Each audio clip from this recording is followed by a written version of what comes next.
Hey Watershed Watch participants. So the next parameter that you are going to test are the chemical parameters of the Boise River. Now the chemical parameters are really important. They're just as important as the biological or the physical parameters in determining the health of the Boise River. The chemicals that we want to test here in the Boise River are things like pH, or dissolved oxygen, or the nutrients that are in the river, like the nitrates and the phosphates. And we can also test things like E. coli and other pathogens that might be in the river. So we're going to show you how to do some of those tests so that we can decide, are the chemical parameters in the Boise River healthy for organisms like trout. All right, Watershed Watch participants, the first thing we're going to test for chemical parameters is pH. pH is the measure of the acidity or the alkalinity of water. pH is measured on what we call a logarithmic scale. And so it starts at 0 and it goes all the way up to 14. When the pH is 7, that means that our water is what we would consider neutral. If the pH is higher than 7, the water would be considered alkaline. If the pH is lower than 7, the water would be considered acidic. We want the water in the Boise River to be as close to 7 as possible. So how we test pH is you are going to take a test tube like the one I have right here, and one that will come in your Lamont kit when you're out in the field doing this work. And you're going to fill it up to 10 milliliters of water, and you can see right here the meniscus of our sample is right at 10 milliliters where this line is. The next thing you're going to do is you're going to take a tablet from your wide range pH tabs, and you're just going to take one tab, pull it out carefully, make sure it doesn't spill or it doesn't fall into the river, and you're going to put it into your test tube. And then you're going to put a cap on top of your test tube, just like that. After you've done that, you're going to invert your test tube, and you'll see that tablet break apart, and you'll see the water start to change color. And so we're just going to invert this for, a few, probably 30 seconds to a minute. And you'll start to see that pH tablet turning our sample a new color.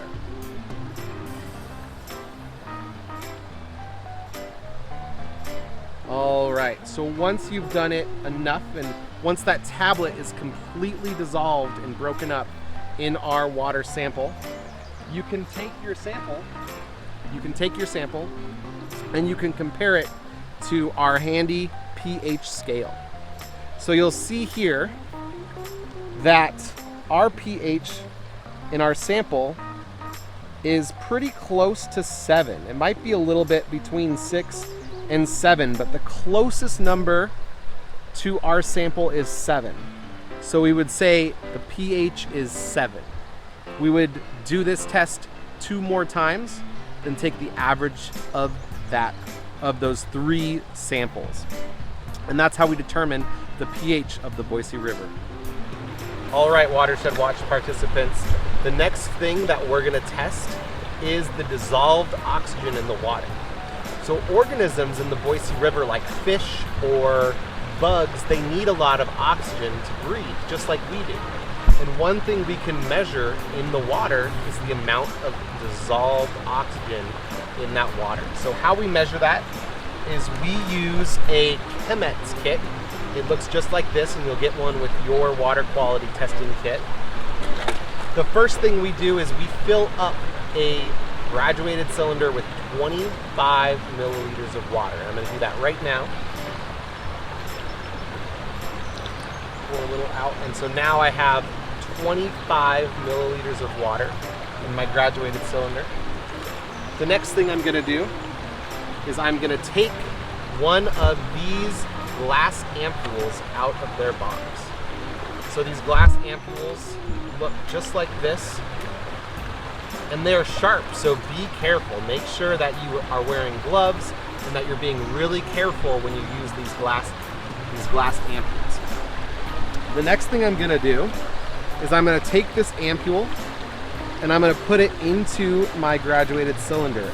And in my graduated cylinder, there's these little notches on the bottom.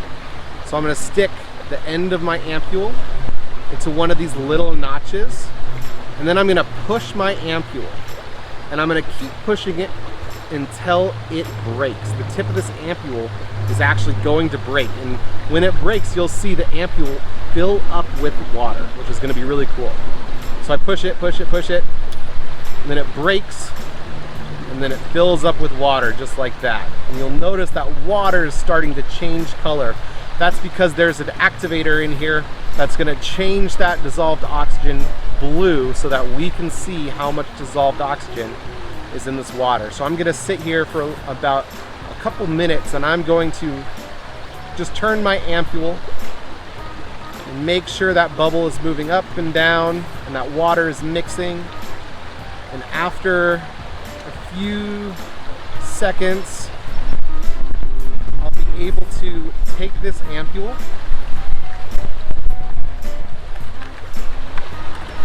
and compare it to my dissolved oxygen comparator, or comparing ampules. So each of these ampules represents a level of dissolved oxygen.